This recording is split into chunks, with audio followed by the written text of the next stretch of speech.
अस्सलामुअलैकुम स्टूडेंट्स, आज हम हाज़िर हुए हैं एक नई वीडियो के साथ। पहले हमने बात की थी आपकी सेहत के लिए, अब हम बात करेंगे आपकी पेपर अटेम्पटेशन के ऊपर। आपके पेपर की सेहत भी उतनी ही ज़रूरी है जितनी कि आपकी सेहत ज़रूरी है। लेट मी टेल यू, एक एग्ज़ाम्पल लेते हैं। आपके घर में फॉर एग्ज़ाम्पल एक मेहमान आता है तो आप उसके सामने ज़ियाफ़त की सारी चीज़ें उठा के खोलते भी नहीं और उसके आगे फेंक देते हैं कि ये लो, ये आपके लिए हैं, तो वो हो सकता है कि आपका मुंह भी तोड़ दे। और इसी तरह एक कच्चा घर है और एक मार्बल लगा घर है, एक लग्जरी घर है, तो लेकिन लग्जरी घर के अंदर सुपर मार्बल लगे घर के अंदर चीज़ें बेतरतीब पड़ी हुई हैं, बेढंग पड़ी हुई हैं। और ऑन द अदर हैंड अगर कच्चे मिट्टी के घर के अंदर बड़ी सलीके के साथ सारी चीज़ें रखी हुई हैं, बिस्तर, कुर्सियाँ, टेबल और फर्नीचर और रसोई घर की सारी चीज़ें, तो वो आप दोनों में कंपेयर कर सकते हैं कि कौन सा घर ज़्यादा प्यारा लगेगा। इसी तरह बच्चों आपके पेपर को भी प्यारा लगना चाहिए। पेपर की भी ब्यूटी है, पेपर का भी आपने मेकअप करना है। वो कैसे मुमकिन है, आज हम इसी पे बात करेंगे। पेपर अटैम्प्ट करने के लिए सबसे पहले तो मेन जो चीज़ें हैं पेपर अटैम्प्ट करने वाली उनकी तरफ आते हैं। उनमें सबसे पहले तो आपके पास 2 कलर के जेल लाइनर होने चाहिए, या बॉल पॉइंट होनी चाहिए, या पेन होने चाहिए। जिस चीज़ों के साथ आप लिखते हैं वो चीज़ें 2 कलर में हों, ब्लैक और ब्लू। 2 मार्कर आपके पास मस्ट हैं, ब्लैक और ब्लू। और फिर स्केल आपके पास होना चाहिए, वॉच होनी चाहिए टाइम देखने के लिए, एक रुमाल होना चाहिए। आगे गर्मियाँ आ रही हैं, गर्मियों में पेपर होना है तो आप अपने आप को, अपने बाजू को सीना आना है, उसको साफ़ कर सकें पेपर के ऊपर, ये गीला ना करे उसको। और फिर एक पानी की बोतल आपके पास होनी चाहिए। ज्योमेट्री बॉक्स के अंदर ये सारी चीज़ें रखें, कैलकुलेटर रखें, ये सारी 8-9 चीज़ें हैं, इसको आप मुकम्मल करें। आप एग्जामिनेशन सेंटर के अंदर एक दूसरे से चीज़ मत मांगिए। हो सकता है जो इन्विजिलेटर है वो ये समझे कि आप चीटिंग कर रहे हैं, तो इसलिए आप उसको बाद में सफाइयाँ देने से बेहतर है कि अपनी चीज़ें आप मुकम्मल करके लेकर जाएँ। जी, अब पेपर शुरू होता है। जी स्टूडेंट्स, हम आपको पार्ट 1 और पार्ट 2 के मैं साइंस सब्जेक्ट में से फ़िज़िक्स के पेपर की अटेम्पटेशन बताता हूँ, और ऑब्वियसली वो हर एक के लिए सेम ही होगी क्योंकि मैं फ़िज़िक्स टीचर हूँ। मैं आपके लिए फ़िज़िक्स की प्रिपरेशन बताता हूँ। स्टूडेंट्स, सबसे पहले सेक्शन 1 है, उसमें MCQ है। MCQs आपने टिक किए, आपने सर्कल किए, प्रॉपर सर्कल करें। अपना नाम, रोल नंबर सबसे पहले ज़रूर लिखें। नाम, रोल नंबर के बगैर पेपर आपका चेक नहीं होगा। नाम, रोल नंबर लिखना स्टूडेंट्स अक्सर भूल जाते हैं। ये पहला सेक्शन हो गया। सेक्शन 2 पे आते हैं।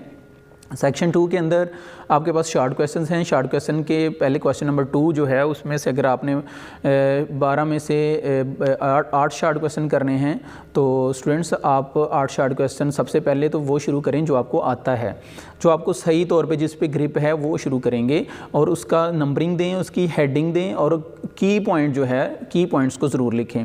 की पॉइंट फॉर एग्जांपल किसी सवाल का जवाब येस नो में उसने पूछा हुआ है, can a body rotate about its axis under the action of its weight, तो उसका येस या नो में आप जो भी उसका जवाब बनता है तो उसका येस ज़रूर लिखें सबसे पहले, और बोल्ड करें इसको। और कलरिंग यूज़ उसका सीखें कि हमने ब्लू और ब्लैक पॉइंटर को यूज़ कैसे करना है, कहाँ ब्लू है कहाँ ब्लैक है, और प्यारा और ख़ूबसूरत और मेकअप और पेपर की ब्यूटी को कैसे बढ़ाना है, ये चीज़ बड़ी ज़रूरी है।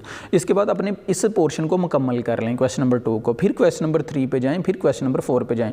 मार्जिन लाइन ज़रूर लगाएं, स्केल यूज़ करते हुए। बड़ा स्केल लेके जाएं, छोटा स्केल मत लेके जाएं, फिर वो लाइन टेढ़ी हो जाती है। बड़े स्केल से लाइन सीधी लगेगी और जल्दी भी लगेगी। और एंड लाइन ज़रूर लगाएँ। क्वेश्चन, अब मैं पेपर चेक करता हूँ, हम पेपर चेक करते हैं तो मेरे लिए ये बड़ा आसान होगा कि मुझे वाज़िया पता चले कि इस सवाल का जवाब क्या है। ये नहीं कि आप पूरी तकरीर लिख दें और जो जवाब बनता है वो लिखें ही ना, और वो एंड पे जाके लिखें और उसकी समझ ना आए। पेपर पूरा पढ़ने पे मजबूर मत करें एग्जामिनर को, इतनी आसानी पैदा करें कि वो आपका जवाब शुरू में से ही लिखा हुआ जो है वो येस या नो समझ के वो सही करके आगे चला जाए। एंड लाइन ज़रूर लगाइए। फिर एंड लाइन के बाद फिर क्वेश्चन नंबर 3 शुरू करते हैं तो सारी जुज़ उसकी पहले लिखें। फिर क्वेश्चन नंबर 4 की सारी जुज़ उसकी पहले लिखें। अब सेक्शन नंबर 3 की तरफ अगर आप आएँ तो लॉन्ग क्वेश्चन है। लॉन्ग क्वेश्चन के A B पार्ट हैं, पहले A पार्ट आपने करना है, फिर B पार्ट आप करें। अब ये नहीं है कि सारे क्वेश्चन के A पार्ट पहले कर लिए फिर B पार्ट कर लिए, एग्जामिनर को समझ ना आए कि ये B वाला पार्ट किसका है, ये B पार्ट किसका है, ये किसका है। पहले क्वेश्चन को पूरा करें आप, एक एक क्वेश्चन को पूरा करते जाएँ।